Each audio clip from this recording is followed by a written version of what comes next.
Welcome back to the Ravens Chronicle. All right, so today we have Travis Bader. He's going to come chatting with us, and it's very interesting because we are three folks with ADHD. So we're going on a tangent. We were supposed to start talking about entrepreneur and business and in this podcast because Travis have a very good podcast called Silvercore. It turns out that we talk about entrepreneurship by all means, but we talk about ADHD, we talk about trauma, we talk about healing, we talk about outdoor, how it can be so helpful for mental health or disorders and so on and so forth. We went on a tangent for over an hour, and I guarantee you it's going to be a good one. Stay tuned. Please don't forget, subscribe, like, and share. Thanks.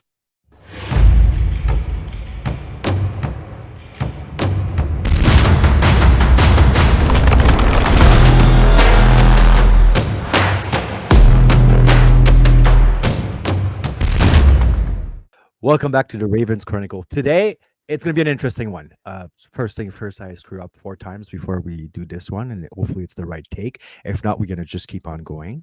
So I'm going to try this one first and foremost with his name, and I'm going to try to not say it in French, but in English this time. So Travis Bader is with us today. So the interesting part to have you with us is actually you have your podcast. So we're doing a podcast with someone who has his podcast, which is Silvercore. I mean, you have a very, very interesting life, and you're an entrepreneur. You're a fan of, firearms. You're an instructor of firearms, correct? I Um, am, yes. and I mean, so Jason mentioned you to come to the podcast. We messaged each other probably a year or so ago. I'm extremely content and glad that you're with us. So welcome to our podcast. Uh, Please give me a small pedigree for the people who don't know, and then we have question and we have conversation to go on from talking about mold because Jason's basement has been flooded, to talking about podcasts, to software and so on and so forth. But thank you for being with us.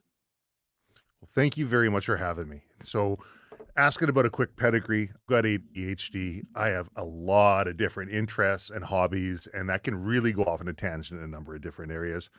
Firstly, I must say, it's comforting to be on the other end of the podcast and to be be sitting in this seat and watching the process that you're going through. And I'll tell you, even though Jason, you're saying, we're 11 podcasts in right now, and this is all a growing phase, you're going to do the same thing at 111. I'm Yeah, sure, that's true. I'm sure past there as well. I find for me, the Yeah. most difficult part of doing a podcast is that introduction, is getting the conversation rolling. And some people will start the conversation just casually and talk about anything.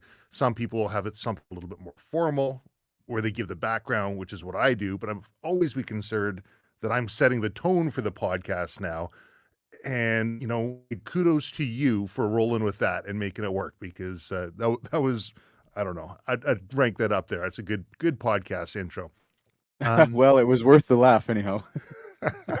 so my background, I'm an entrepreneur, always have been. I've elementary school had my own business doing magic. I'd perform magic for kids' birthday parties and advertise in the local newspaper. And then I was mowing lawns for real estate agents, and so they could sell houses that didn't have people in there.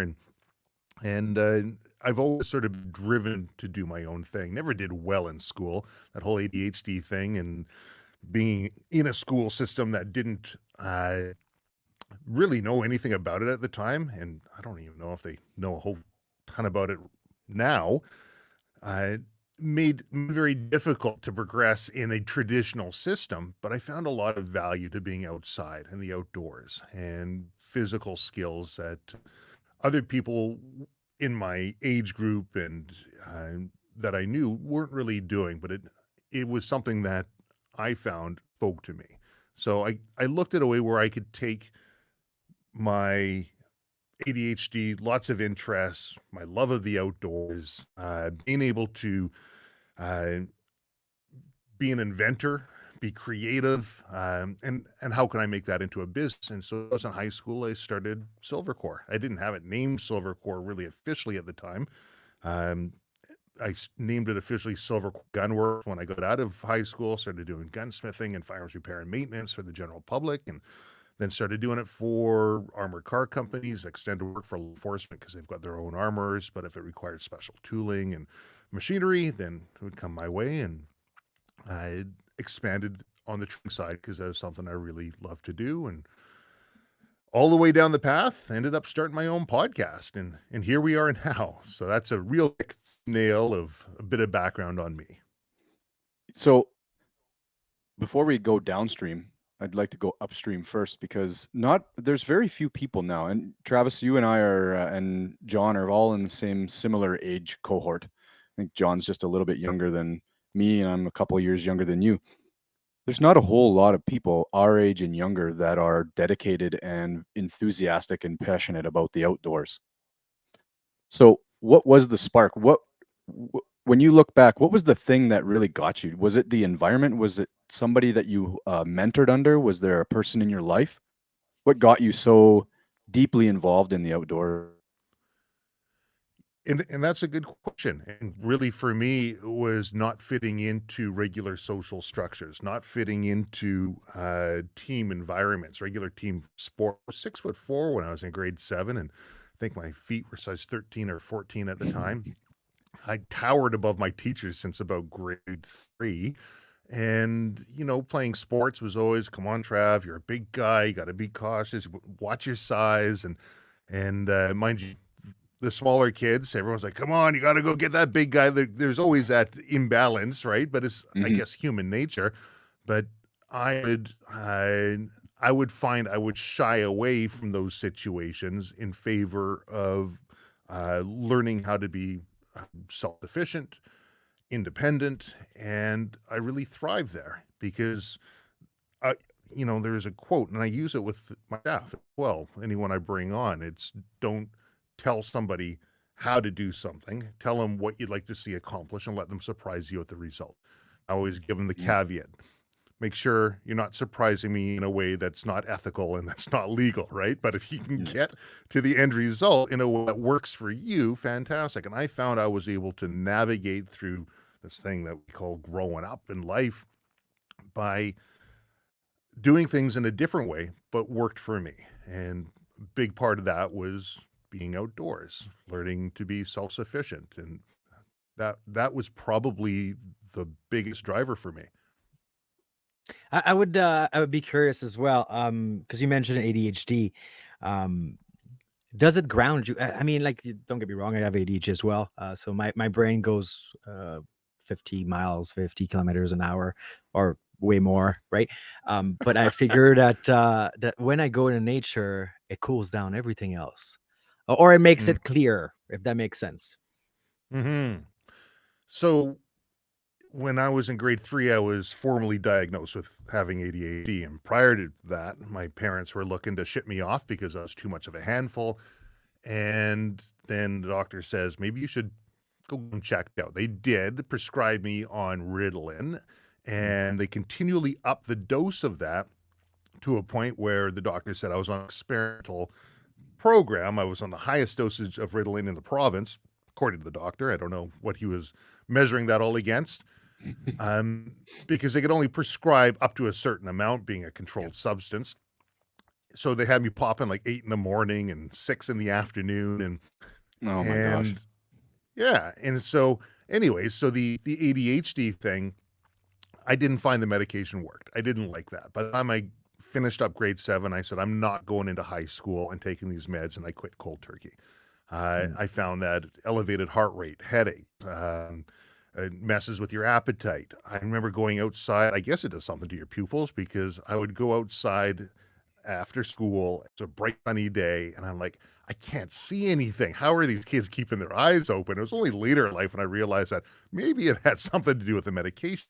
However, being outside in nature, you say it's got a grounding effect. I would say so, but it also provides you with an opportunity to push your limits and to see what you're made of and to put yourself into situations that might scare you. Maybe that's climbing a tree. Maybe that's swimming across a river. Maybe that's doing something kind of reckless. And you can do so in a way that doesn't put other people into danger. And hopefully you're doing so in a way that is taking measured, smart risks. But I don't think ADHD is particularly known for having a lot of thought to consequence. So I would find I would tend to put myself in these situations, and I would thrive and I do really well. And I really enjoyed it. I don't know if it was the adrenaline rush. Some would say that my outside environment was matching what my inside environment was like. And I was seeking out situations like that. Others might say that it creates a forced kind of presence. So if you're rock climbing, you're thinking about where your next handhold's going to be, where your next foothold's going to be. If I'm surfing, I'm thinking about where the next waves are coming in. I'm conscious, aware what's coming around me, waiting for the next set. Mhm. But there's a forced sort of presence that hopefully an individual can then take back into the hustle and bustle of everyday life and remember that feeling and find a way to get there. So I find, I don't know who's correct in those statements, but I would say they probably are both correct because I find value in both of them. Yeah, It's agreed. funny. I think we've got the little Bermuda Triangle of ADHD going on here. All three of us are sort of in the same boat, being diagnosed that way. And I have a 13-year-old boy, and he was also diagnosed some time ago, and he's been on amphetamines for some time. Now, since we're on the topic of ADHD, let's just go there for a bit. Sure. I wish I didn't have to give my son medication. I'm just going to go on a little tangent here, because Maybe you don't. what happens with him when he is on his medication is I see a loss of his personality. Mm-hmm. Mm. And it's the dichotomy of the disease or the symptoms of what ADHD is, because he's such a great kid and he's intelligent and he's full of energy and he's inquisitive and, always interested in everything. But that's not conducive to the classic school environment that we find ourselves in when we put our kids in school, right? So we tried JK, SK, grade 1, and those 3 grades, they were a total failure, and we had no choice at that point because he was going to be taken away from the school system.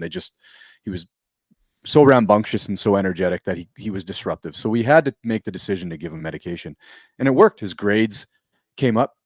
He was able to make some friends, and he was able to perform at a much higher level for what the school wanted him. Conversely, though, he'd come home and he'd be zombie-like until about 5 or 6 p.m. And then all of a sudden, bam, all the energy would come forward, right? I never had the opportunity when I was a kid. I didn't even know, and I don't even think my mother knew, or there was any kind of proper diagnosing here and where I'm from. Later on in life, I was diagnosed as an adult, and probably the doctor said it had, followed me my entire life up to this point. And so when you were talking about going out in nature or finding something that's adventurous because it forces you to be aware, that, Travis, that literally speaks to most of my life. And John and I were talking about this yesterday, I believe, about the fact that we love to operate in chaos. Mhm. And Yeah. I think, and you just hit something you hit the nail on the head for me, I think, Travis, with that. And I'm thank you for it, because when chaos surrounds me, I feel present. And, I always describe my ADHD as like having 100 TVs on. And I'm trying to pay attention to every program and find out what each program is doing and find the storyline and follow all the characters. And it's near impossible, right?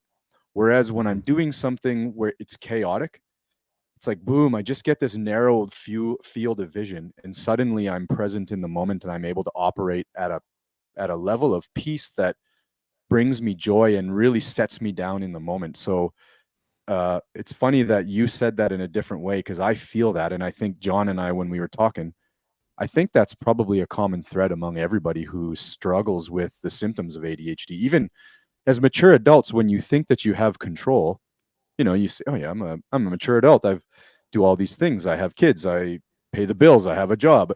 And yet the ADHD symptoms are still there, right? And it's only when I'm really surrounded by a busy schedule and the chaotic part of life, or the chaos of my previous job as a policeman, where I would feel that grounded presence like you're speaking of.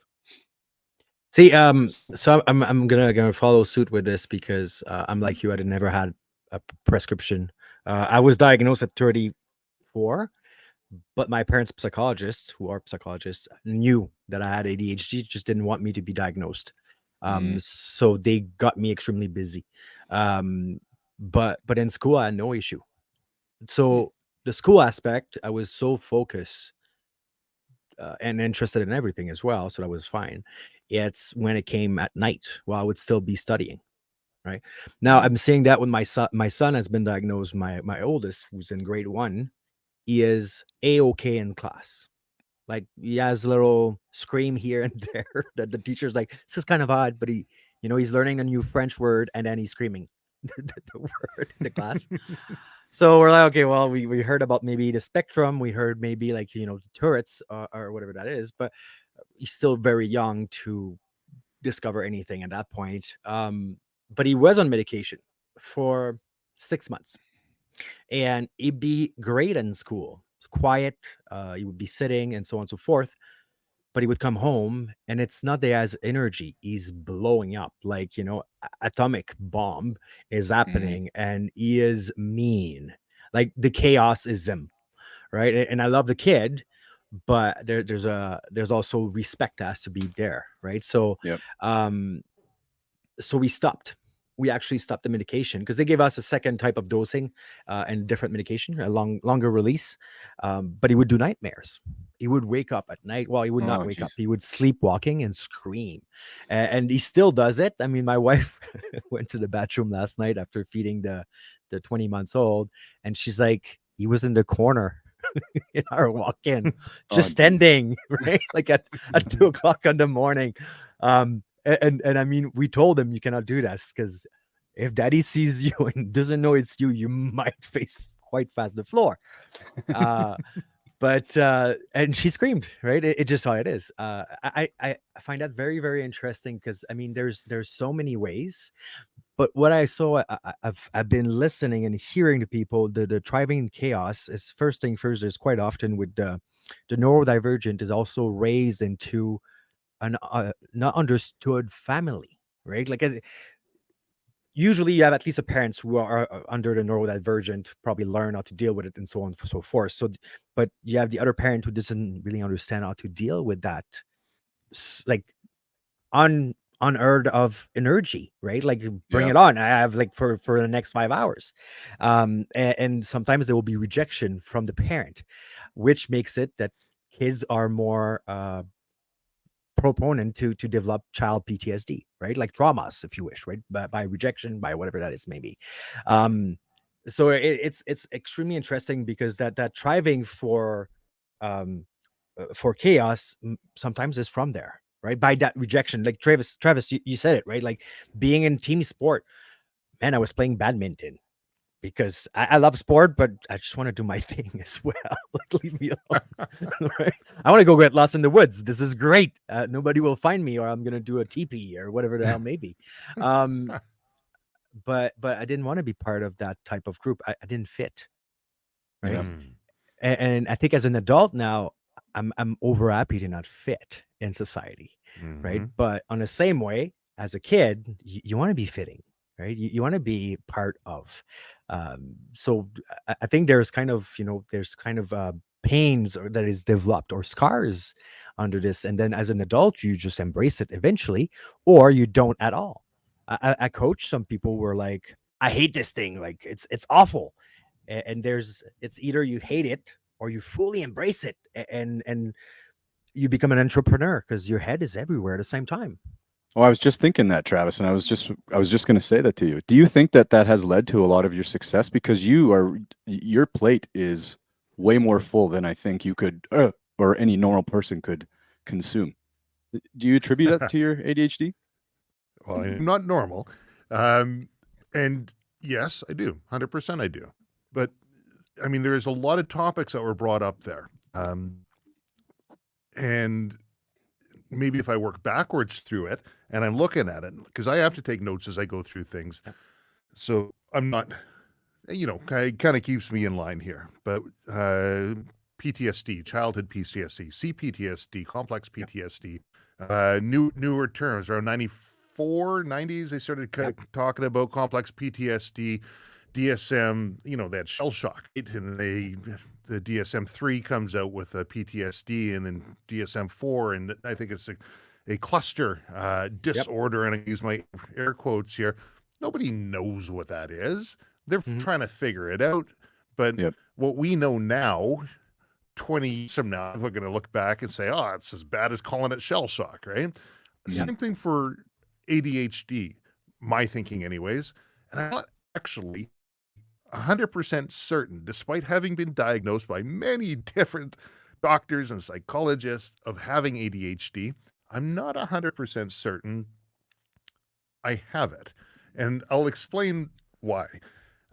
I mean, if you look at ADHD and they say that there's a disconnect on the prefrontal cortex, and you're not the way you process information, similar to like, you know, PTSD, where you've got your amygdala working on emotion, your hippocampus working on memories, prefrontal cortex kind of working on everything and how it works back and forth. And people will come up with this diagnosis and they'll say, this is you. Here's a stamp. Here's your solutions, right? We can go the natural route. We can go the medicated route. But I had one person come up and say, has there ever been a time in your life when you didn't feel that you had ADHD? So actually, yes. You know, extended periods of time on my own, out either traveling or generally when I'm traveling, it'll be out in the wilderness areas. Seek that out. Learned that at an early age. I wanted to see all London and France and be in Paris, the big cities, and Edinburgh, and I didn't understand why I was getting more and more worked up, more and more. I needed to escape to some place where I had space. Mm-hmm. I provided myself with space. And all of a sudden, my head's quiet and I'm calm. I don't have that washing machine motor going into background all the time like I usually do. So, do I have ADHD, or do I have a natural response to my situation that's around me? Natural response for me might be a different response for somebody else. Mhm. You know, talking about those scars that if is that something that makes you an entrepreneur, the ADHD and those difficulties? I think it was each Chapin says, out of suffering have emerged the strongest souls. The most massive characters are seared with Mhm. scars. And you look Yep. at people like, not that I'm going to compare myself in any way to these people, but people like Musk or Elon Musk or Bill Gates or Steve Jobs, or these people who are changing the system. These aren't people who fit in. These are people who've had a lot of difficulties that they've had to work through. And it doesn't mean that everyone with difficulties is going to go on to do that. But people who go on to do that generally have experience overcoming these difficulties. Maybe I'll stop talking, but I've got a bunch of other notes. I can keep going on.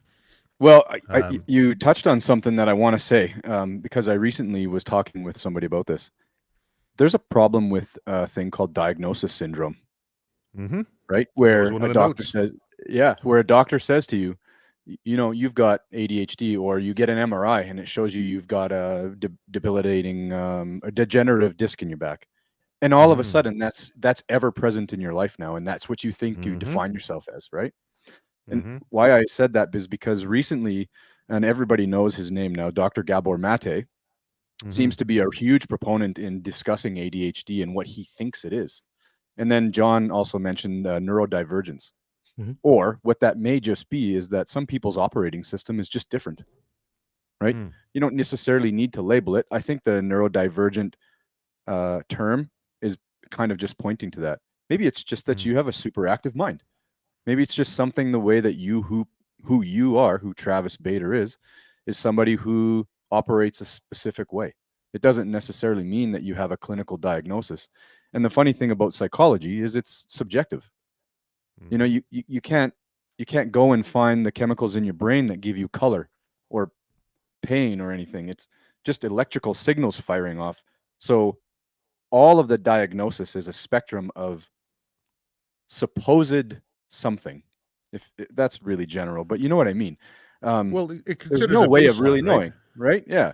So there's no real way of knowing what truly ADHD is. There happens to be some correlation, which you said, Travis, with people who have suffered Mhm. and the way that suffering sort of can present itself with these quote symptoms of ADHD. And I mean, I had some stuff in my childhood that could fit that right there. It could be diagnosed because of that and say, yep, the reason you have ADHD is because of X. But that's not Mm. necessarily true, because there's people who have the symptoms of ADHD who had, what a technically placid and calm childhood, didn't have that childhood trauma that would, drive the symptoms of ADHD forward. But wait here. So they might have a placid childhood for you. That's the difference, right? And I think it's important to point out here, guys, because I mean, what is a trauma for you might be a normal day for me, Yeah, right? well, you're right. That's the spectrum I think Travis is referring to. Yeah. Yeah. I mean, it's important. I think so. Travis bringing the fact of 1994 DSM, which is fantastic, when ADD became ADHD and so on and so forth, because they kind of transferred their study, which is still very interesting because the term, the condition is changing, because for over 20 some years, they were doing a study where there's no like or barely any female in it, and now they discovered that well, female are actually now they are they get the disorder, if you wish, in their late 30s to 40s, right? Because it's totally different than what the male is. Mhm. And when you bring like when we talk about Gabor Mate, which he has a total different version than what the DSM says, which is also very interesting. Yeah. I think it comes down to whatever you do with it, right? That you think different, that you don't see the world the same way, that you have multiple voice in your head. Do you use it for good or for bad? Do you let yourself down because it's in your mind it stops you, or do you use it for the better in your life to make it fantastic, right? Yeah. I think the glass is half full, not half empty. So we could all go down to the boohoo, I have this, my brain doesn't function the same way, and I do 50 different subjects within a single minute. My wife called it the bing bing effect, right? The ping pong ball that goes Yeah, everywhere. yeah. And generally, the person who have ADHD or so called, in between them, understand 100% what's going on, right? You're gonna have a Yeah. conversation, you and I, or the three of us, and we're gonna all follow 100% what we're talking about. And then the person who don't have those traits are like, those guy have no lineage of You subject, yeah, right? Like it, you are one strange cat with the way that you see the world. But that's all yeah. good. It's so funny that we No, bring a guy on who is so engrossed in entrepreneurship and the outdoors, and here we are talking about ADHD. I love it. well, I think I think all goes full circle. Like you Mhm. say, well, is this good or is it bad? Like Shakespeare says, there's neither good nor bad, but thinking makes it so, right? And so, got that diagnosis. Is that going to be a badge that you wear? I am my ADHD, and I'm not. And I constantly question that of myself. Do I actually have ADHD, or things that I can do to change that? You talk about Right. Gabor Mate. I don't even know if I'm pronouncing that right, but you talk about him. He says some stuff that I wholeheartedly disagree with. And I've actually Yeah. reached out to him to be on the podcast because he's a local Vancouver guy. And he says, through his help there, well, how many subscribers do you have? So I'm like, Oh, I don't know. jeez. I don't know how to figure this one out, because between YouTube or newsletter and between all the different platforms and the metrics zone, so I come up with a roundabout number, and I kind of hedge it on the low side because I don't want to be blowing my own horn here, exaggerating. And okay, well, get it about 75% more, and then we'll talk. Okay, so Yeah. I'll do that. I'll get it 75% more, and whether I have them on or not at that point, I look at that as a challenge. I could be offended by it, or I could look at it as a challenge. But I don't necessarily agree with his take on some of the issues. And going back to the children who are on medication, and I wouldn't suppose to put myself in anybody else's position to know what they're going through with their family and the advice from the doctors and the rest, but I can speak from my experience. And I would say that the school system is very good system, but antiquated.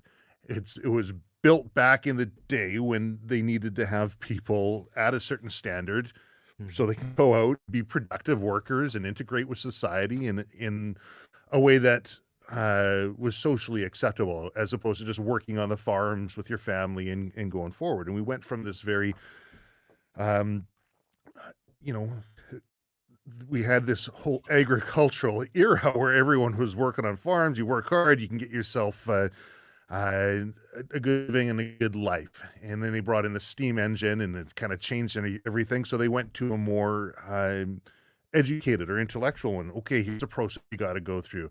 You got to go to school, you get good grades, and you can become a doctor or a lawyer, and you got this program that you can go through, and you're going to have a good life. Well, that's all changing. AI is really pushing that one out of the way. A lot of these things that we looked at in the past just aren't holding true. You don't get a good degree, and you don't.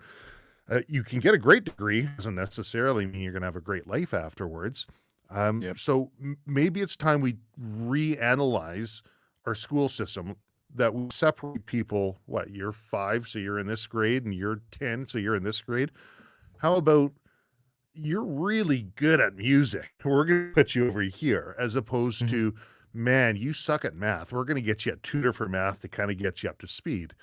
And if we can create for myself, I found the education programs that I was in, which really challenged me and struck my interest. And my interest was, I wanted to be a scientist. I was into chemistry. Chemistry meant making invisible ink and blowing things up, right?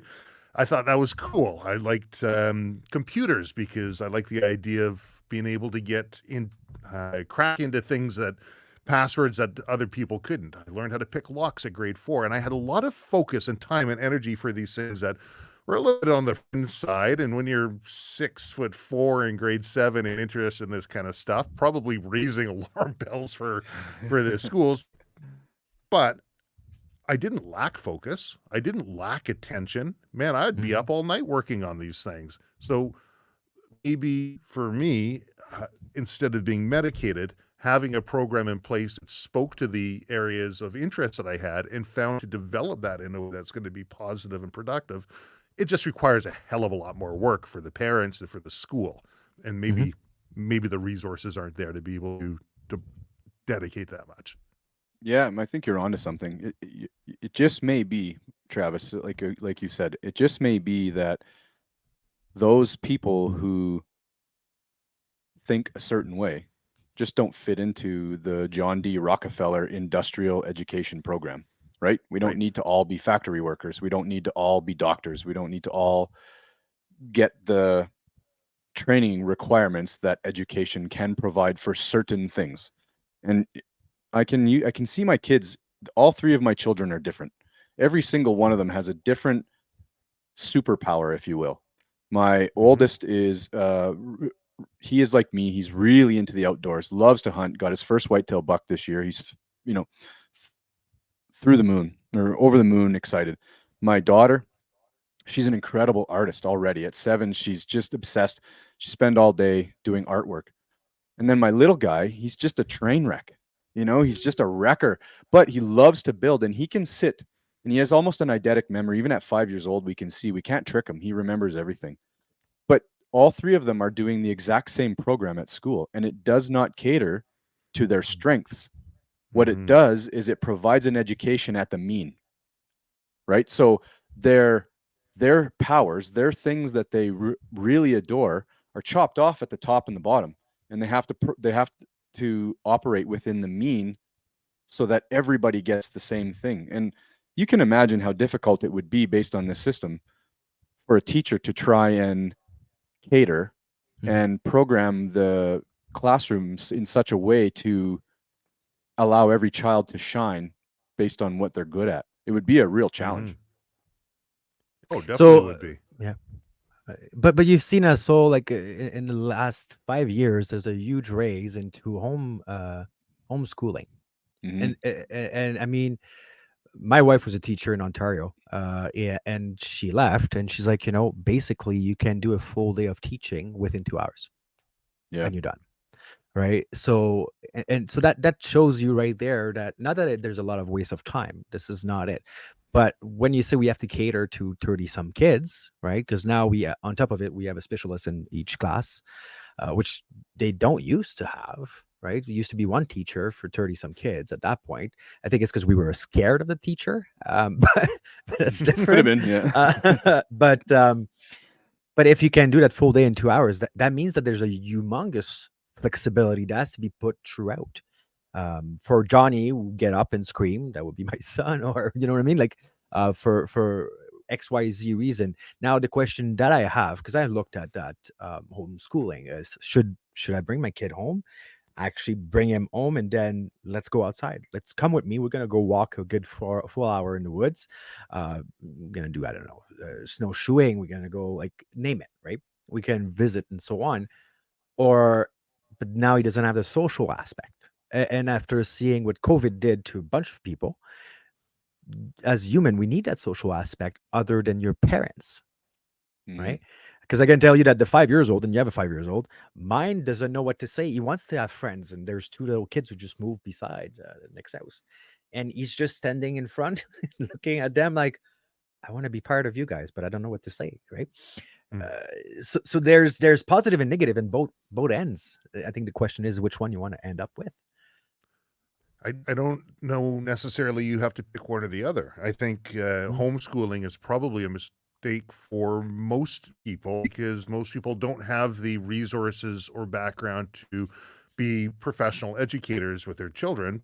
But a hybrid model, perhaps where the school system says, here's the information that we need that we're looking at, right? We have different streams that we can be looking at depending on what your child is interested in, and we can cater those streams provided we're making. Obviously, everyone needs some level of measuring to reward merit and promote subordination, right? But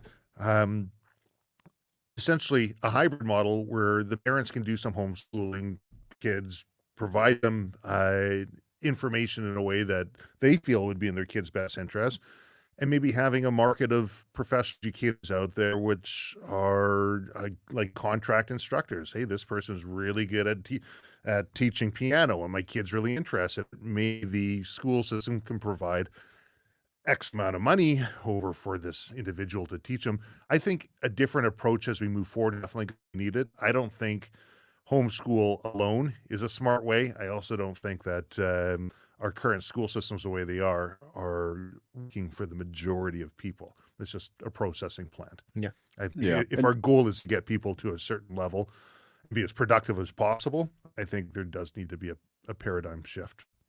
Yeah, whether you have I ADHD agree. or not. I agree.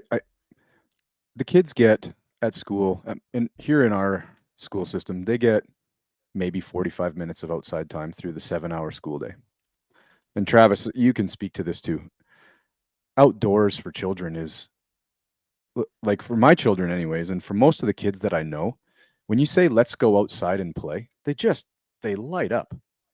Mhm. And with all of your expertise and how much time you've spent in the outdoors and you've really dedicated yourself into that, can you imagine how it could be and the lessons that children could learn that would be real time, real world education if they had more time in the outdoors? If part of the curriculum, like Jon said, was walking out in the woods multiple times a week, spending time in nature and connecting. And you and I have been guests on the same podcast before at the same time, and we kind of got into the spirituality of it, the connection to nature. Yes, exactly. Shout out to the collective. Travis and I have been on there a few times. Jon's been on there a few times. Talk about that. Talk about the connection to nature. You're deeply immersed in it, and I know you have. I think, without being so bold, I think you have a very deep spirituality that you may have come to get because of your connection to the natural environment around you. 100%. I would agree with that. You know, my whole goal with Silvercore Outdoors is to help people deepen their connection with their natural environment. The whole Silvercore podcast is geared around positivity. And if we're going to talk about negative subjects, it's going to be done so with an eye towards how we find solution, or is there a positive outcome on this one?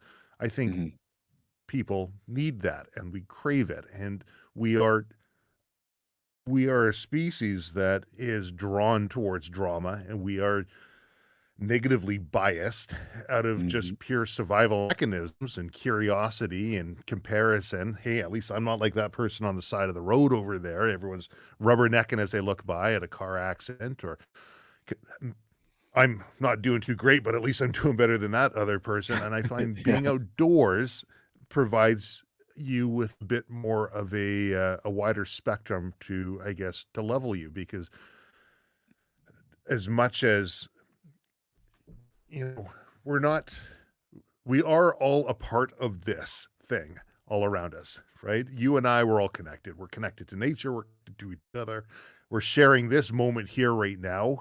And we're going to leave and maybe bring a little small part of it out to our families and share that over. We are not disconnected from nature in the way that a lot of people would like you to believe, whether that be trying to build out the metaverse where we can all now socialize and get together with VR goggles. And that's personal. That's doomed for failure over the long haul. I don't think that people are going to adopt that, because instinctively we need to be part of each other's lives. We need to be part of nature. So yes, there's a spirituality associated with being out in the outdoors. I don't know what you'd call it, but it's a constant learning process. There's a centeredness, and there's just an acceptance to there is a natural order to things, right? And you see that so much out in nature with the children, bringing them out there, introducing an element of risk as well, because we do live in a risk-adverse society. And I think we're raising a generation of wimps, so to speak, and we're going to raise people who look for adventure and look for risk in the wrong ways, and that will ultimately end up hurting themselves. It's like the dog who never gets allowed to fight with other dogs to find out where it kind of fits in the scheme of things. It might be like, well, I'm not a good fighter, but I'm really fast and I can run away quickly. In a risk-adverse environment, that dog is never allowed to fight, and consequently, when it does get in a fight, it goes way too hard, or puts the situation where it's way over its head and doesn't make it out. So I think introducing that risk, introducing the outdoors in a way that is practical and practicable to the students is something that I know for myself I need and needed, and I still need right now. And I think if I'm to assume that others are like me, everybody probably needs that. Muted, John. I'm sorry. I think that people sometimes doesn't want to do the effort to do that drive up to there, right? So, I'm gonna find something in between, right? Which is not in between, right? Like it's the how can I explain that? That makes sense and not too judgmental.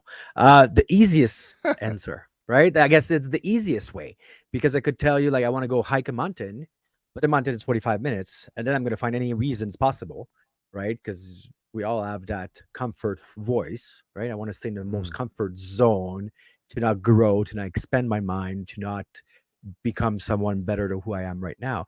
And to the same phenomenon of what you said just earlier, of self-comparison with other, um, I would love to see people to start um, uh, be as much as accountable, but to themselves, right?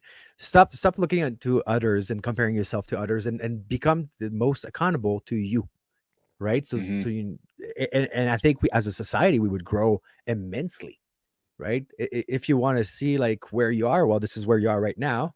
Well, okay, so let's go there, but not let's go there where Johnny is, because Johnny might not be at the same level, same as what we're talking earlier, right? Like what is a bad day for you might be a sweet, nice day for someone else.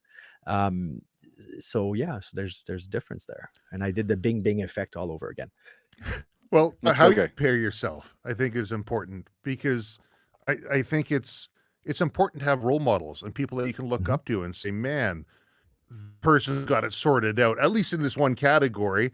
I Yeah. would like to be as sorted out in that category as well. But then not to measure yourself against that person, measure yourself against your progress that you're taking towards that worthy ideal on a Mhm. day-to-day, week-by-week basis. And I guess it circles back sort of your podcast here and what you're dealing with, and what I feel what you're trying to help other people with, based on the name of your podcast. And that's something I'm going to love to ask you about too. Yeah, Uh, sure. We'll tell the story. yeah, well, if you want to be brave, or if you want to be wise, it doesn't happen. We talk about this easy route. There is no shortcut These things that require effort. Nothing worthwhile in life ever comes easy. I had somebody tell me that many years back, and it sticks in the back of my head. Nothing worthwhile, because I was complaining about something and how difficult it was. And man, what an unfair hand I just got dealt right here. And he says, look at worthwhile in life ever comes easy. If you look at this situation, like if somebody's got PTSD, they've got that stamp, they got the diagnosis, and they're like, okay, this is me right now. And they're having a hard time kind of figuring their way through this. And maybe they're having some really negative thoughts, suicidal ideation, whatever it might be as they're going through, stopping and realizing that, man, look what I'm building myself into. This is hard right now. Like, this is really hard. But when I get through this, think about how much better I'm going to be able to deal with these difficult things in the future. Think about the value I'm going to be able to bring to other people who are going through a similar thing that I've now figured a way through, perhaps in my own different way. So I would say that if people are looking for the easy route, maybe find comfort and meaning in the fact that there is difficulty, because that is where life happens, I think. It's not the obtaining the worthy ideal. It's the progressive realization of that worthy ideal is kind of where life happens. Yeah, I agree. And this was spoken of for thousands of years. You know, you can read almost any Stoic. Yeah, you can read almost any Stoic philosopher. You can open any Asian philosophy book, and they all speak to this. They speak to that comfort kills you. It ruins you. It there's nothing that you can obtain in life without real solid effort.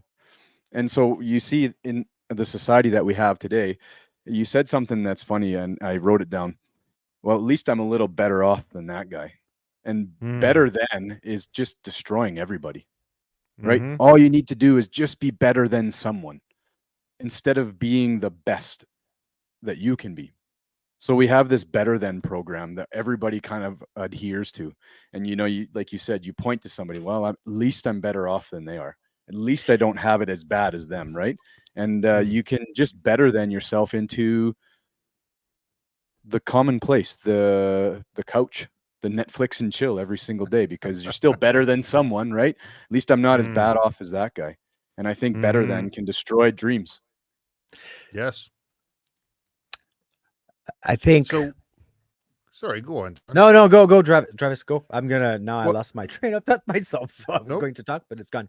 I'm gonna come back. Problem, you know. Alistair Humphreys did a podcast with him. He's in the UK, so it's up a little bit earlier, and he was at the end of his day and recorded this a couple of days ago, and he'd written some books on micro adventures.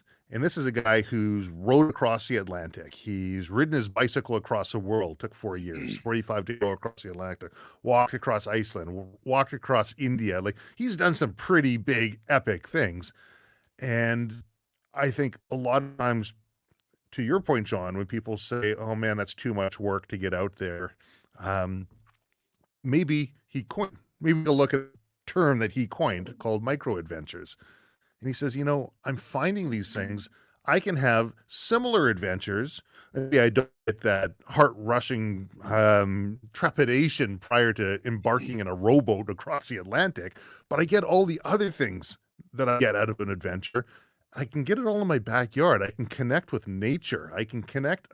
Maybe it's just putting a tent out in my backyard for a little bit, right? Maybe it's going to the park, or maybe it's exploring small little areas. And he can speak to it much better than I. That'll be coming out, or this airs, I'm sure. It's coming up from when we're doing this right now. It's coming out in a few days.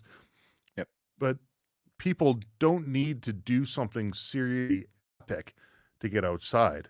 Outside can be going to your local park and just being there with nature, listening to the birds, listening to the squirrel, watching how they interact with each other, and maybe asking the question why. And I think that piece ties back to Huginn and Muninn, because that's the name of I can see it under your tag there in the Raven Chronicles. There is a nature aspect to this. There's a few different aspects, I think, because wasn't Huginn thought Muninn was like memory or mind? Yep. Mhm. Yep. Why don't you guys tell me a little bit about why you chose that for your podcast, and because I Jay, have a go. couple of I don't thoughts. think we've explained it very often. So No. do you want to start off, John, or do you want me to? English first. English first. So the basic story behind the name is going back to Norse mythology. Odin Mhm. had two ravens, and the ravens represented Odin's consciousness. And every morning, Odin would send Muninn and Huginn out into the universe to collect knowledge and wisdom. And at the end of the day, the ravens would fly back to Odin with all that they saw and all that they learned and all that they gathered, and they would bring it back to Odin, who was the All Father. He was the god of Midgard, sorry, and he was the overseer and he was the god, right? And when John and I got together and decided that we were going to do a podcast, we were talking about what was it that we were interested in doing. And what we were interested in doing was trying to distill wisdom from people. We were trying to bring stories. Not we are not Odin in this thing. We are not Odin in this program. The viewers are Odin. That's right. We are the information gatherers, and the guest is the universe. And so, in this metaphorical way, John and I fly off into the universe in the morning during the beginning of the podcast. We gather information from the universe, which is our guest or guests, and then we provide it to Odin, who happens to be the audience. And so, we had come up with a few different names, and John had been speaking with, was it Seb Lavoie? Lavoie, yes. Yeah, Lavoie. previously I think he had, because Seb himself, who he's a Jedi master, we all know this guy is famous everywhere. He owns a company called Raven Strategic, so there was a bit of a play off of him at this time. But we had originally started with the Truth Chronicles, and then John all of a sudden was like, "Well, what about the Norse story? Because it's really cool. There's two of us. We can each take a name of the Raven, and we can develop this idea that that's what we're doing. We're bringing people in to share their wisdom, because in this podcast sphere, what I think is so beautiful about it is everybody's story is different. And so if you have an audience of people that are listening to a story, so Travis Bader, you're talking about, we started with ADHD. Well, how wonderful. So many people are dealing with that. So somebody might take a little bit of that from this conversation. And then as we move on, maybe they're going to learn about mold or flooded basements or whatever it happens to be. And in that way, all we are doing is being a conduit for wisdom and truth and knowledge and sending it forth out into the universe. And that's kind of the idea and why we chose the name. We're two different person. That's another one, right? We have two Yep. different approach on people, which Muninn and Huginn has different approach as well in the delivery of the message that they gathered, right? So, there's also that was very interesting. It's two ravens who are in the service, right? That's right. We both served, right? And I think we both continue to serve in different shape or form, because it's not the uniform that makes us, but the personality that made us as wear the uniform itself, right? So there's many things that kind of was very, very fitting. And I think we fail. Not we fail. I fall one day into looking for the ravens and some design and so on, and it turned out to be a yin yang of the raven, and I'm like, that's kind of fitting because we're different. We're a different approach. You're the English guy, I'm the French one. I don't know, right? Like there's so many ways that we can express it. I mean, and then I touched base with one of my good friends who served as well, and I'm like, what can you do with your imagination? And he has ADHD as well, which is kind of funny. And he came up with this, and I'm like, this is just perfect, because you have three type of script right there, right now, which the world is not all the same. It's not a constant, right? There's no a flat line that tells you exactly what it is. The two birds, that is a silhouette, but it's not everyone who works out in the outline. There's a shadow to it, and there's a positive and negative and everything. And there's a right middle as well, right? So there's so many symbology that came, I think, into coming to this. But yes, the basic were giving knowledge to others, Yep. and connecting with them, right? There's a connection as well that you might be listening to this podcast. It is 8 o'clock in the morning, 5 months later, and it still helps you, right? Yep. As simple as it is, right? Because whatever has been said for 30 seconds here mattered to you, and that's exactly why it is. If there's one person who listened to it and it worked, great. Well, then we win, right? Yeah. We don't have to be Joe Rogan. All we have to do is help one person. And I said this a long time ago when I started social media. It was my wife who helped me get on when I started talking to horses, my little, I don't know what you call it. I call it a podcast now because I'm kind of expanding it, but I just wanted to help somebody because I didn't want them to feel the pain that I felt without knowing that there was people and programs out there that could give help or offer information that could lead you to a better path. So yeah, John and I talked about it. Thank you for asking, Travis. I appreciate that because we haven't really had an opportunity to really go in depth about why and what we're doing. And if you see the symbol, what John was saying, we inverted the ravens to kind of give a metaphorical yin yang. Like John said, John and I are not the same people. So we share some similarities. There's a little bit of him and me. There's a little bit of me and him with our backgrounds, but we're two different people, and we complete this circle of gathering information. So that's the story of why we chose the Raven Chronicles with Muninn and Huginn. And there's a caring, right? But and this is the funniest part is the approach is different, the mentality, the set mentality is different, and how we deal with I mean, just the interview or guest that we have, we deal totally different, the approach and so on.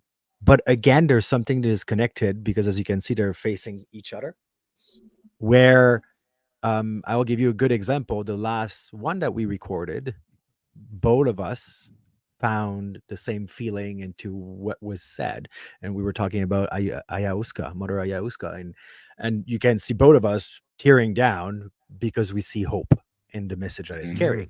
But we have two different personality, one that is the wisdom a bit more and so on and so forth. So there's a connection still that it remains, which is very interesting, I think, from that side of things.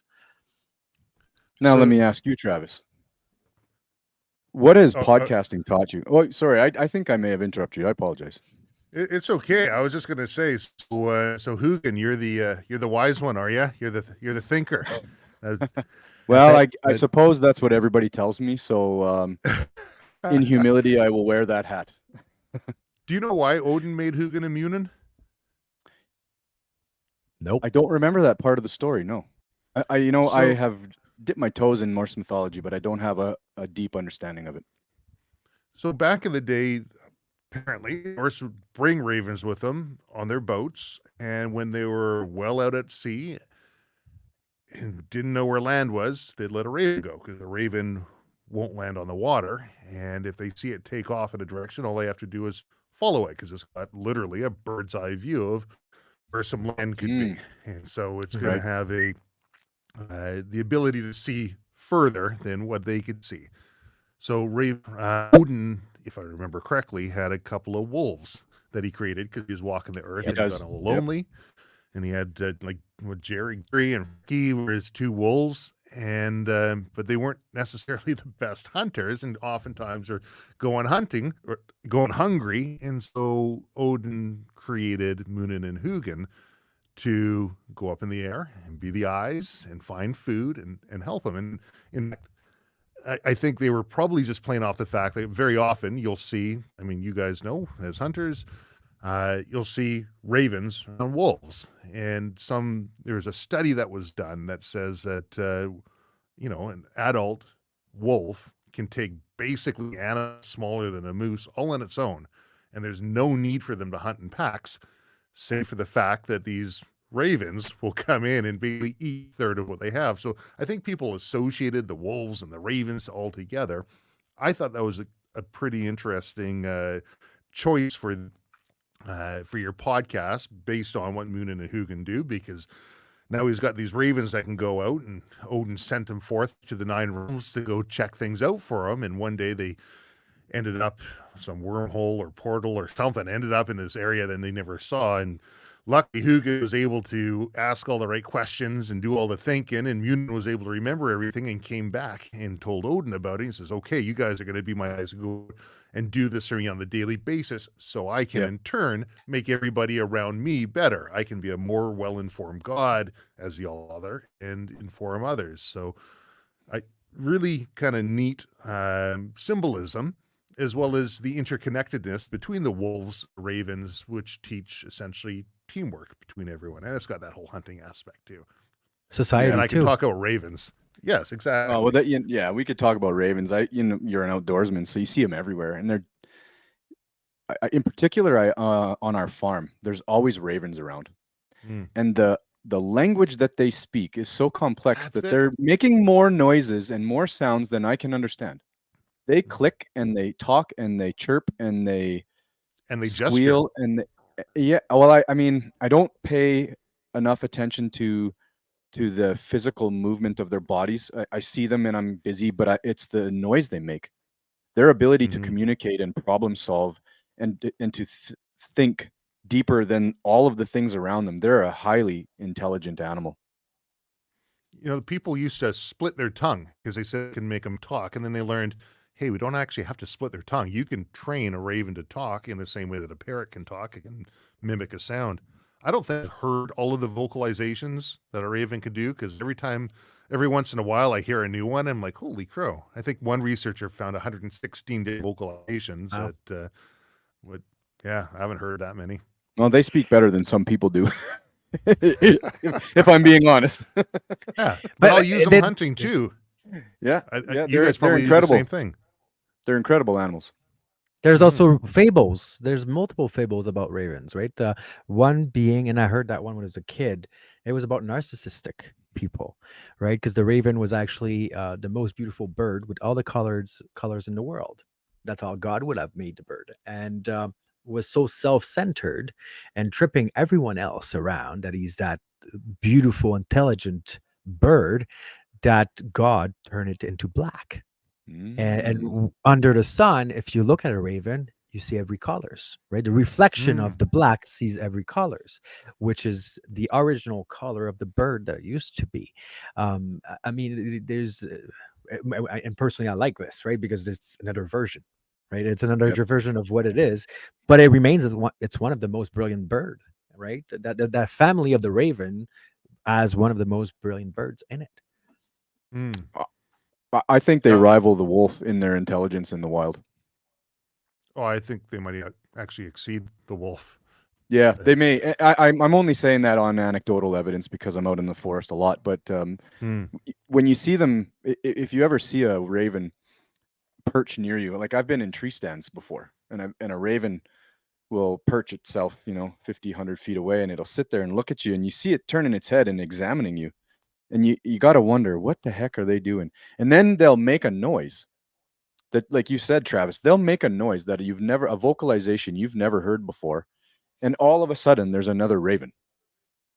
And all of a sudden there's another raven. And soon they've discovered something. Often it's my deer bait. And all of a sudden they're everywhere and they're communicating. And the moment you move, they're gone. And, try to surprise a raven. You cannot sneak up on one, and you cannot trick a raven. Yeah, not with ill anyways. You go out there with a broom pole, you can walk right up to them. You go out there with a shotgun, and they're gone in a second. Yeah, that's right. You're absolutely right. Yeah. And you can use them for hunting too, just in the same ways the wolves would use them for hunting. They go up, they find something, they scavenge. They want to scavenge the food, so they'll spot out the prey for the wolves. People catch them in the same way. Or if you're a predator hunter, you look for the ravens, you're going to find the predators. Yeah, absolutely. There are studies that was said that they use, like, so they compare it. It's been said that the human is the one who used the most as its brain as as an animal, but recently they did a study on what is the bird of Alberta, the one that trips people and chase people. It's in the family of the raven. I don't remember the name, but they were saying magpie? that yes, bingo. And they were saying that the magpie also use a good amount of their brain compared to any other animals and birds, which is very interesting, right? Anyways, we can go for a long time on that one. Well, I also want to just make sure that everybody knows that we're We are Not not specialists. purporting to be geniuses or wise men or intellectuals. ornithologists. We are yeah, yeah, we're not bird experts. We are That's right. simply a conduit of information. We are a conduit. We are a conduit of wisdom, and that's what we're hoping to bring with the podcast as it evolves and as we learn. And that was what I was going to ask you next, Travis. Behind the scenes before we recorded, we got a little silly and we made a few mistakes, and we got to talking. What have you learned from podcasting? So much. So I don't monetize my podcast, but I get a hell of a lot from the podcast. People say, well, why do you do it if you don't make any money? I've never chased money. I've always looked at things that I want to do and I'll go after that. And I found that money is a natural byproduct of hard work and effort. And just with the podcast, the amount of opportunity that opens up and the amount of interactions that you're able to have, sometimes it's from a completely selfish perspective. I want to personally learn more about this certain subject, so I'll bring somebody on who's an expert on that so I can personally learn, and I get a lot from it, and I like to be able to share that with others. I think if I'm able to enjoy my life and share that enjoyment with others, I think I'm living a life well. So that's part of the path that I try to follow. From a technical aspect, I could go on in great detail about the mistakes that I've made, and if that's something that we're interested in talking about, or all the things I've learned from a technical side, I think we could have a podcast solely on that too. But from the personal side, I would say for people, if they're interested in getting into a podcast or doing this for themselves, do it because they love it. Do it because they want to bring value to their guests and they want to bring value to their audience, and make that their goal in every single episode. And you're probably going to get some listeners, and you're going to have a halfway decent podcast. Well, John and I have talked about this already. When we're done an episode and we're finished, we both kind of just look at each other like, that was amazing. And it's just conversation with people, but that's something so missing in today's society. And I think that's what the allure of podcasting brings to some people, is you almost can feel connected to the person. Not even if you're the host or the guest, just listening to somebody else's story. You know, that little tale of ADHD, that's going to ring so true with listeners. And that's one of the beauties of this space. It's just, we feel so fulfilled after we've had a guest on and we've heard a wonderful story. We haven't had a guest yet that's terrible. Everybody that comes on, the conversation just evolves and it's fun and it's awesome. And everybody has a different personality and a different take. We all are a perspective. If you want to go the spiritual route, we're all a perspective of some source, whatever that may be. And in sharing this, we're kind of sharing that little bit of wisdom. And I've said this many times. I think I've made probably 3 or 4 videos and I've written on it multiple times. And I really feel this, and the two of you may agree, and I hope you do, because I feel like most people, if they're present with somebody, will understand this if they just think on it. When you interact with somebody, you take a bit of their soul and you put it on yours, and you take a bit of your soul and you put it on theirs.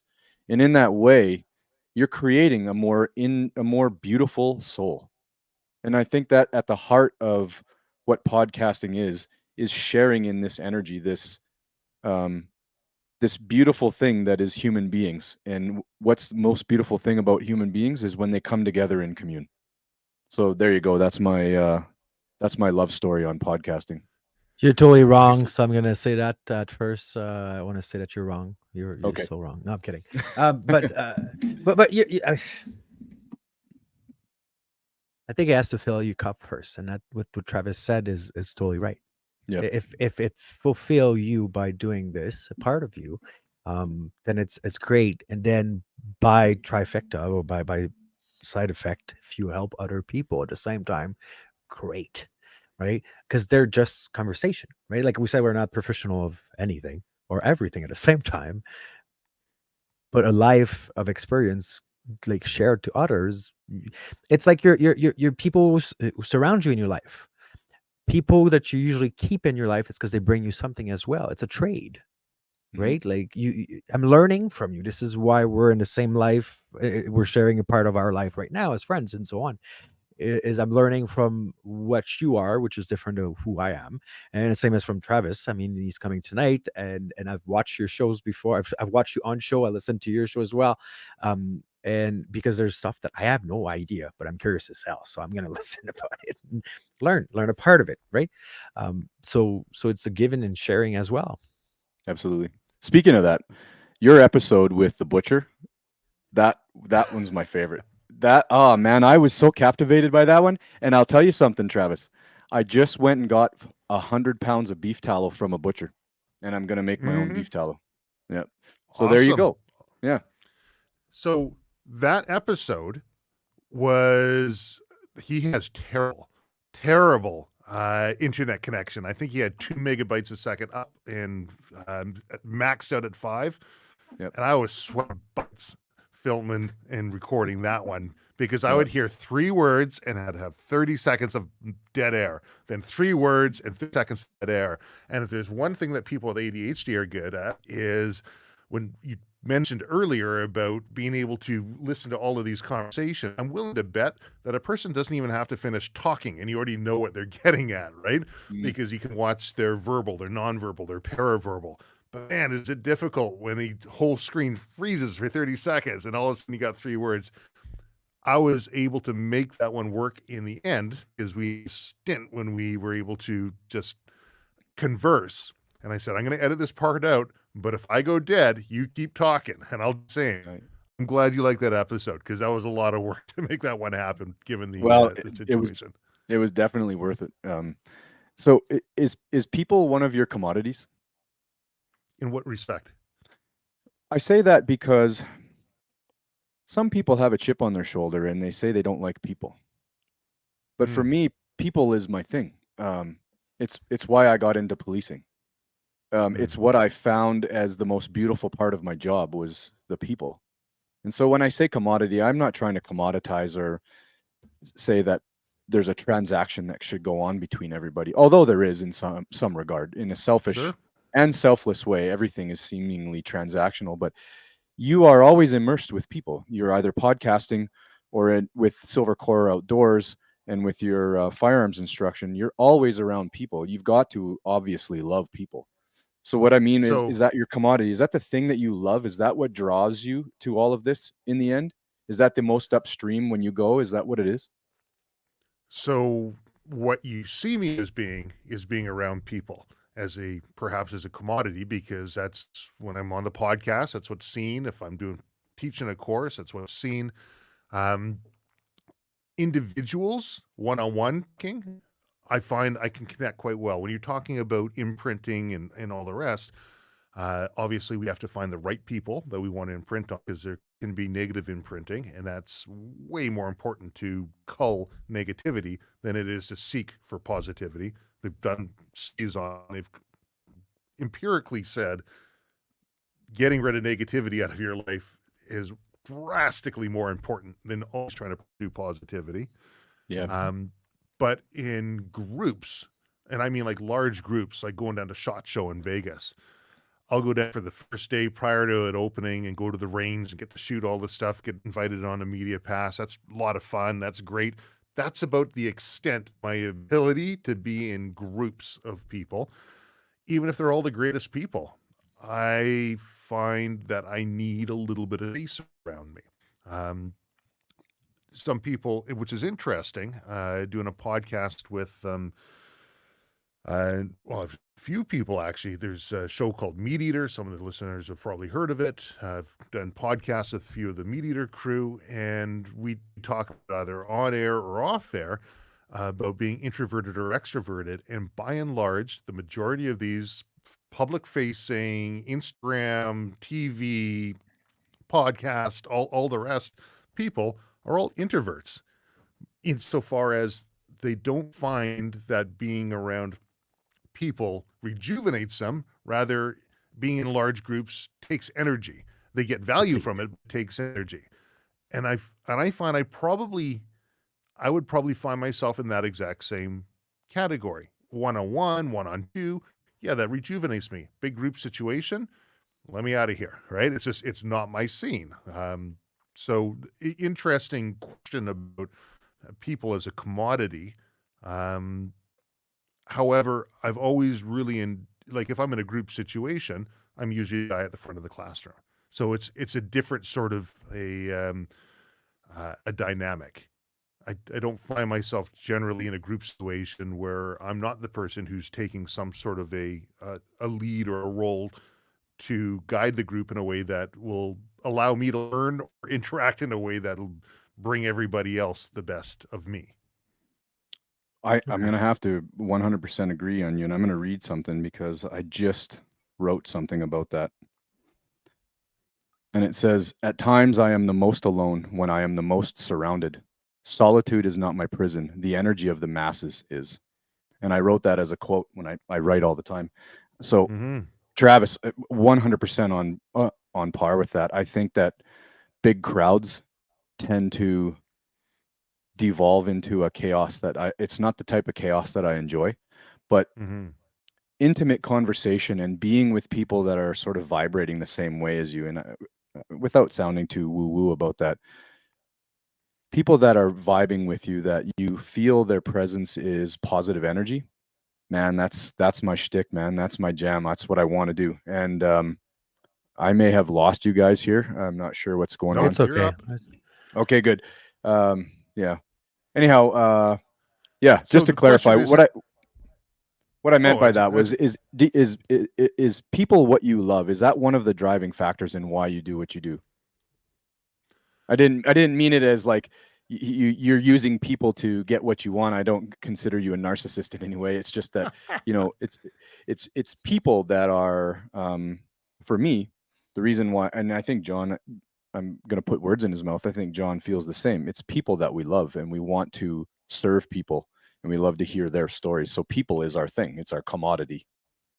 yeah, no, and I didn't take it as a derogatory thing when you said it. It's an interesting and sort of difficult question to answer insofar as are people my thing? I I'd like to live my life and enjoy my life and share that enjoyment with others. Without that Yep. others, the rest just doesn't hold value for me. So that others part of it would be other people.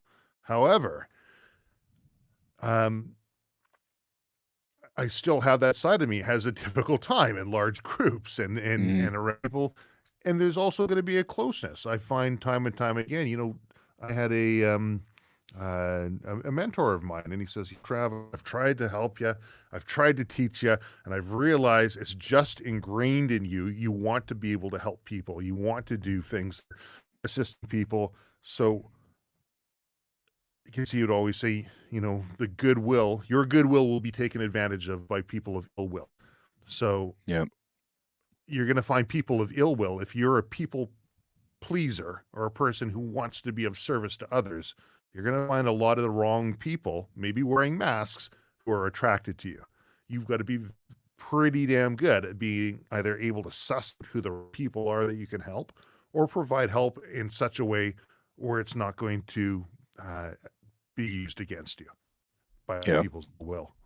So AKA having that's boundaries. right. Having boundaries, yes. Yeah, I'd say that'd be a good. To an extent, but so it's interesting, right? Because the sentence you said, Jay, is about like not liking people, right? Like, it is related to this, and I couldn't tell many veterans that I heard like I don't want to be around society, right? Like I just want to be in the middle of the forest and not see my neighbor, right? Yep. And that's kind of eyesight as far as I want to see people. Um, which can happen to some people or not even veterans, right? It can be regular people. I find that I can be in a crowd that I connect with. Let's say we're a group of 10, 15 person, and it's the type of person would I call, let's say, my people, right? That's the Yep. people that I will connect. We have the same type of humor. We are all crazy, and then the bing bing effect works well, right? Then it's fine. It's not depleting. But if I feel like I have to readapt myself to be quote unquote normal, or then it's depleting. Yeah. Hmm. Yeah, that makes sense. You know, if you can't be your authentic self in the crowd, if you can't be who you want to portray without it being that mask, that facade that Travis is speaking of, if you can go out and speak your mind in a way that you know it's not going to be judged in a negative light, I think that that's that positive energy that you feel where you would connect. And I always wonder, why is it that so many people have a hard time being around large crowds or around a group, you know? And maybe it's just something that we've lost as people. So we used to live in villages and tribes where you were intimately connected with everybody in the tribe. So you would commune with everyone. You know, in indigenous tribes, they would often have massive celebrations called potluck, what we call now potluck, right? Where tribes would come together and they would give big offerings and gifts, and the chief of each tribe would um, just shower the other tribe with wares and food, and they would celebrate. And that is so far gone in society, in large groups, that we tend to all see that the best way to commune is in little tiny groups or with just one or two. I wonder if it's lost because of the way society has moved, if the spirit of the times has changed that in us in a psychological way. And maybe there is a real draw to be around people. I think that there is a draw that we're missing, that we should be in community better. There is a better way to be around people. I think you said it there, intimately connected. People would be in tribes and they'd be working together, intimately connected. They've done studies on road rage, and I think that's probably got a good correlation to why some people have a difficult time in large groups. It's because you lack that intimate connection. If you're driving down the road and somebody cuts you off and you're like, what the hell? There's no need for that. And you start getting angry. But if you're driving down the road and that same person cuts you off, you're like, wait a minute, that vehicle looks familiar. Oh, that's Gladys, she's 80-something years old, and she's probably didn't even see me there. There's a bit of a connection. Maybe that anger that you're going to feel about getting cut off isn't the same as that faceless individual. And once societies get over a certain size is when that road rage really starts coming in, because you dehumanize that other person who's out there. You don't have that same connection. And we live in a multicultural, highly integrated society in Canada here. And it's, you know, Trudeau keeps touting it off as one of our greatest strengths is our diversity. But there still needs to be a shared understanding between everybody in order to have that level of respect and connection with your neighbor. And I think sometimes in the interest of being hyper inclusive, what you're going to ultimately do is exclude those who aren't. It creates a level of exclusion in there as well. And that's where mandatory conscription, shared struggles, esprit de corps, or pride your country, whatever the shared thing is that people can share, right? You go traveling off and you meet another countryman or woman from your place, and you sit down and share that sort of value, even if you come from opposite ends of the country. I think that's the areas that we as society should really be putting our efforts into, is finding the places where we are the same, as opposed to highlighting our differences and our uniqueness. And I think that would help that whole crowd situation that you're talking about. Yeah, it's kind of like, no, you go. You go. I don't want you to forget. Make sure you remember. You go. Bing, Sort of. bing, bing, bing, dude. Write okay? it down. Write it down. Yeah. It's when inclusion is by fiat, nobody wants it. That's right. Right? It's the whole cliche, you got to find your tribe. And so often people are lost, and so what they do is they're forced into inclusion. And who wants that? Who wants to go to a place where you don't feel comfortable? And I don't want to dip my toes into tribalism. I mean, that's just naturally built within humans. I think it's probably an archetype. You know, and it was a safety mechanism, and it probably helped us evolve to where we are right now, right? You had to know what danger was, and if things were strange, it was dangerous, and so you tribalism happened. But now we're all more aware. We've evolved in our higher mind, and we've got a more complex way of seeing things. So it doesn't need to be inclusion by fiat. There should be a natural order to wanting to be around people like you without the government telling you, or some entity screaming at the top of their lungs that this is the way. And right, and social media is terrible for that. Earlier I wrote something down. I think it was John that prompted me to write this down. Social media sets the bar too high for all of the things that we've been talking about, whether it's inclusion or what you want to do, or if it's ADHD symptoms that you have. You go on social media, or adventure. That's what it was, John. It was John's talking about adventure. And then Travis, you were talking about micro adventures. And I'm going off on this little tangent because I wrote it down and I was trying to do this thing with inclusion. The bar is set so high that you think you need to climb Mount Everest in order to find an adventure. You think you need to like dive in shark infested water, and that's what's going to give you the pulse that your heart needs. And that's not necessarily true. Social media is making us think that that's the bar. And you should set your own bar, right? You find your own tribe, you set your own bar, and you use you as the standard or the measuring stick by which you can curate the things that you love most, and you can bring them to you with a gravity instead of being told, instead of being almost brainwashed by the social media. Well, that social media is going to do, it can inspire. I mean, people say, oh, social media is so negative. I don't know.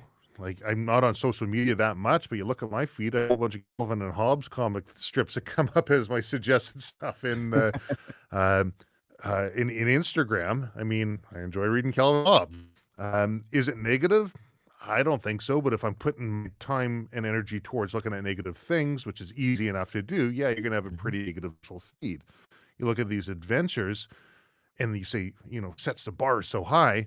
Talking with this Alistair Humphreys, he's like, I rode across Atlantic in a rowboat and I got from Spain to Barbados, took 45 days. And he's like, realistically, like if I was really worried about falling off this boat, but as long as I keep myself tethered in, I'm good. And if I stop rowing, eventually the tide will end up taking me over to where I gotta be.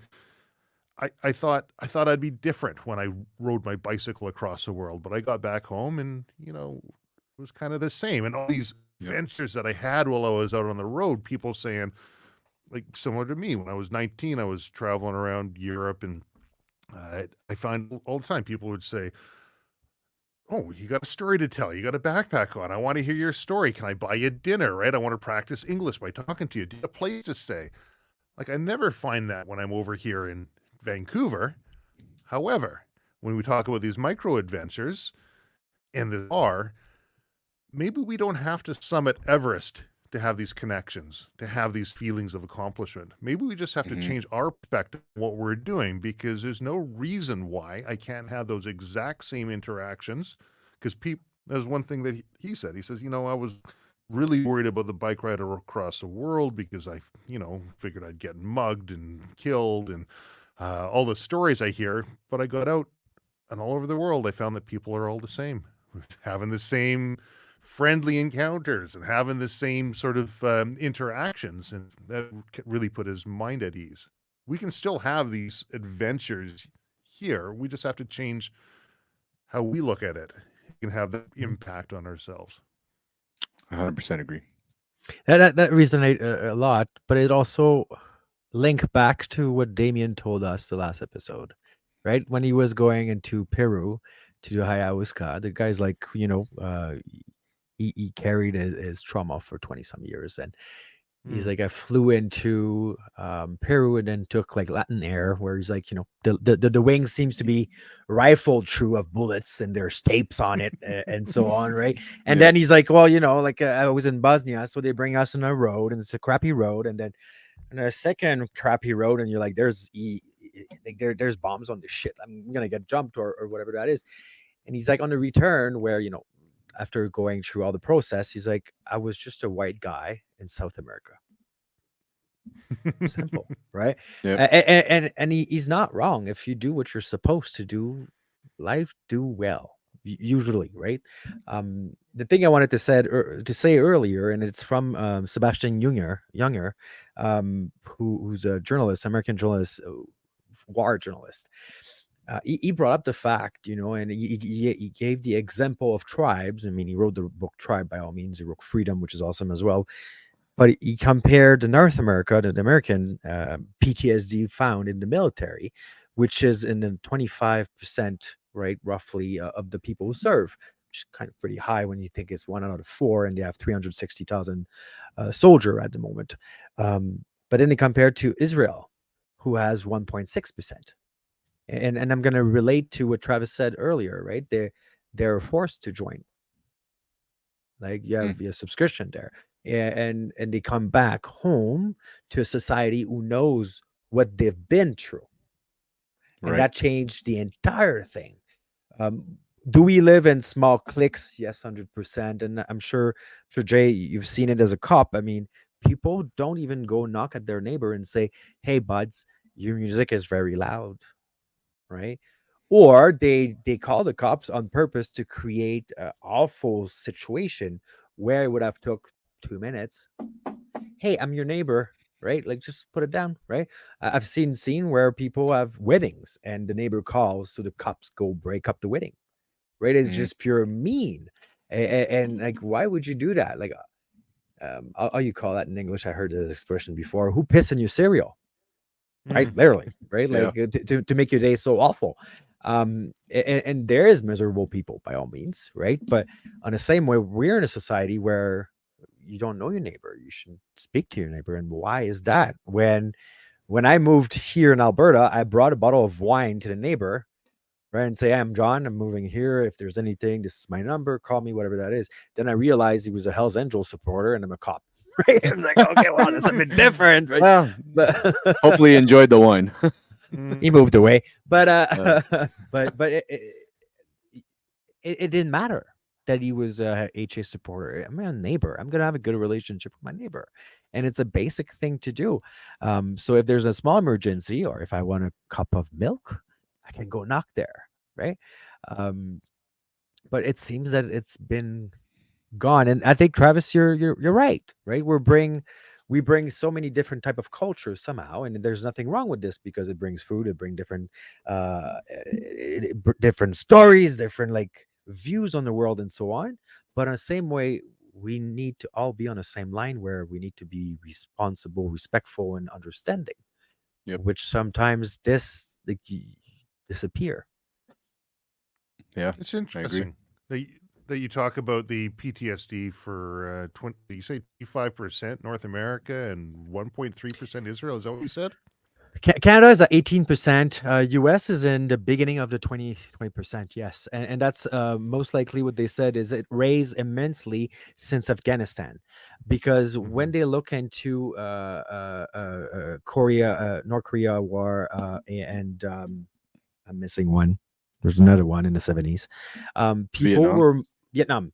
People were more together, right? They would see what's going on. It was, and then Afghanistan, like at the beginning in the US, they saw a big positive, right? Where not positive as what happened, but after 9/11, because it happened in their country, there was a lot way more support in between each other and connection and so on and so forth.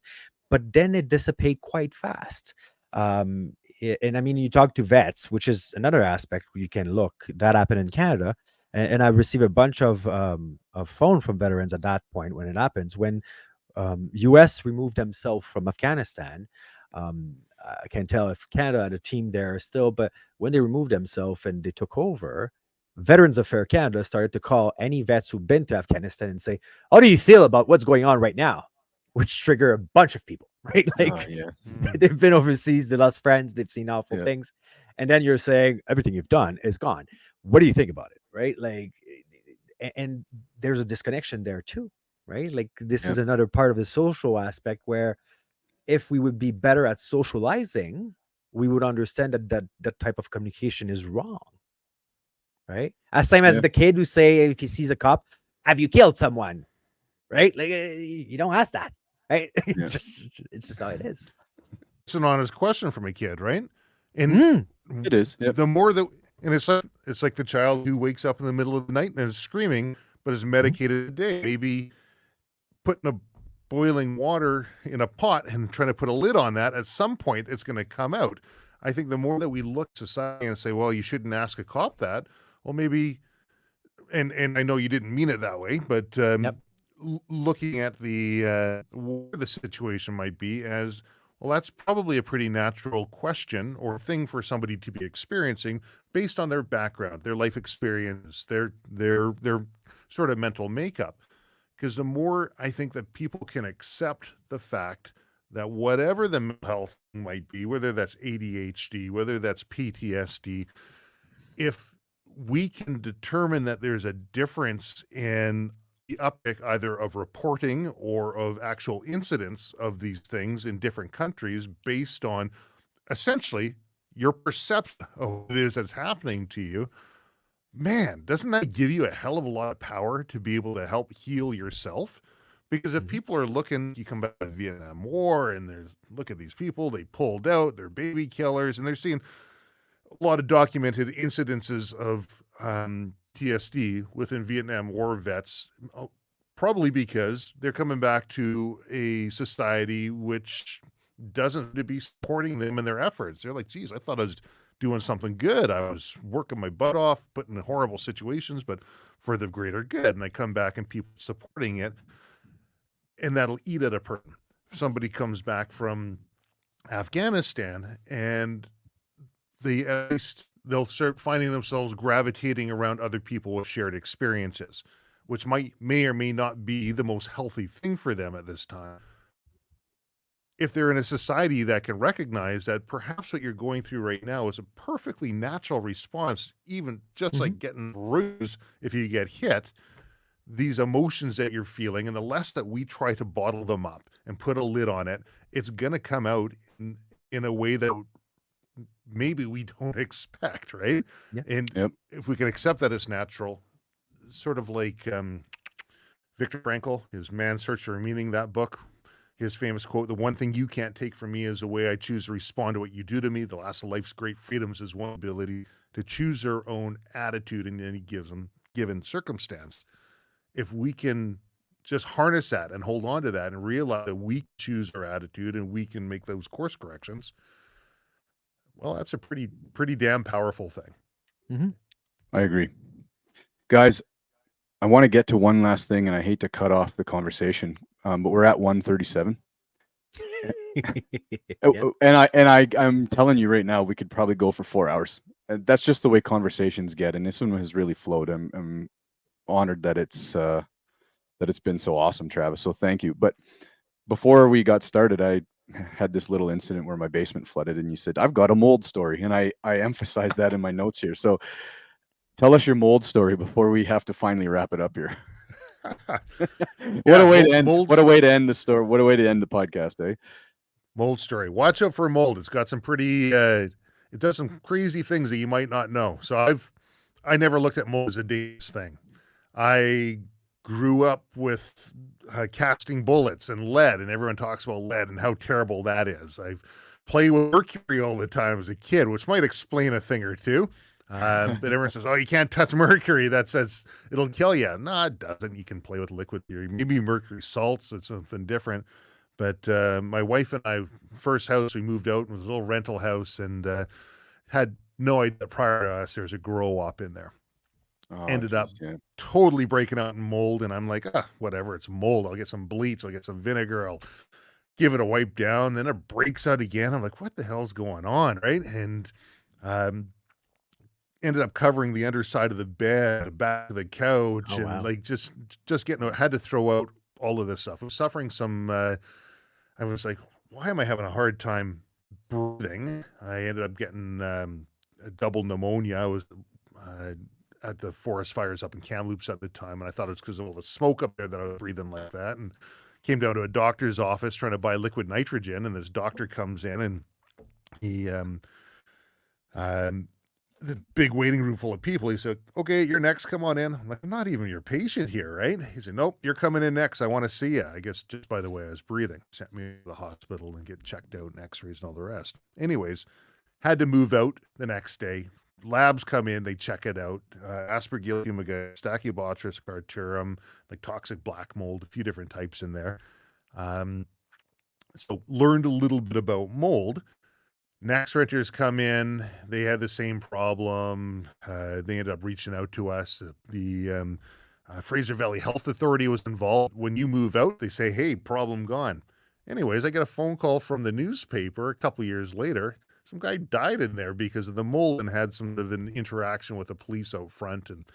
And so that was my mold story. Mold is something not to be taken lightly.